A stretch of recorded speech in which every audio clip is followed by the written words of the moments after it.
காலையில் தேவனுடைய வார்த்தையை தியானிப்பது நமக்கு மகிழ்ச்சியான ஒரு காரியம்.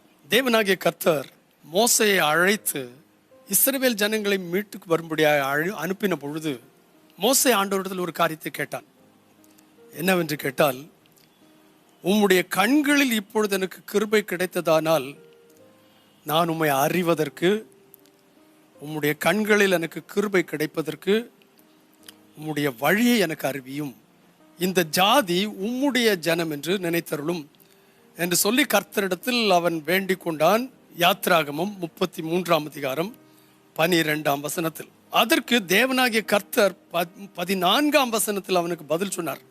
அதற்கு அவர், என் சமூகம் உனக்கு முன்பாக செல்லும், நான் உனக்கு இளைப்பாறுதல் தருவேன் என்றார். ஒரு பெரிய ஜனத்தை நடத்தி செல்லும்படியான பெரிய பொறுப்பை மோசேயினுடைய கரத்தில் ஒப்படைத்த பொழுது அவனுக்கு விளங்கி கொண்ட ஒரு காரியம் என்னவென்று கேட்டால், என் சுய பலத்தினால் இதை சாதிக்க முடியாது, கர்த்தருடைய பலன் எனக்கு தேவை.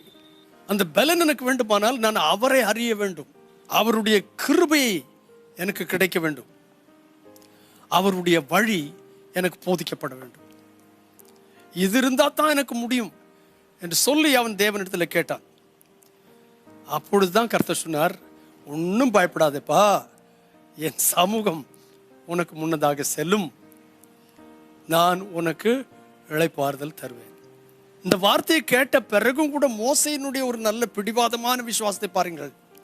என்ன சொல்லுகிறான் என்று கேட்டால், அப்பொழுது அவன் அவரை நோக்கி, உம்முடைய சமூகம் என்னோடு கூட செல்லாமல் போனால் எங்களை இவ்விடத்திலிருந்து கொண்டு போகாது.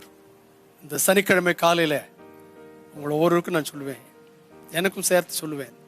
என்னவென்று கேட்டால், ஆண்டவர் நம்மோடு கூட இல்லாமல் இருந்தால் nothing will prosper. There will be no rest. அங்கு இளைப்பாறுதல் இருக்காது, அங்கு காரியம் வாய்க்காது.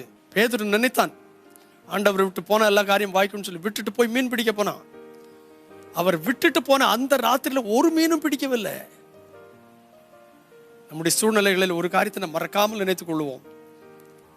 அவருடைய சமூகம் நமக்கு முன்னாக செல்ல, அவரை பின் செல்கிறவளா நாம் காணப்பட்டால் தேவனாகிய கர்த்தர் நம்மை சகலவற்றிலும் சரியாய் வழி நடத்துவார், நாம் செய்கிற காரியங்களை வாய்க்க செய்வார். ஆகையினால இந்த காலை வேளையில மோசையோடு கூட சேர்ந்து நாமும் சொல்லுவோமே, ஆண்டவரே, உம்முடைய சமூகம் என்னோடு கூட செல்லாமல் போனால் நான் இருக்கிற இடத்துல இருந்து என்னை கொண்டு போகாதே.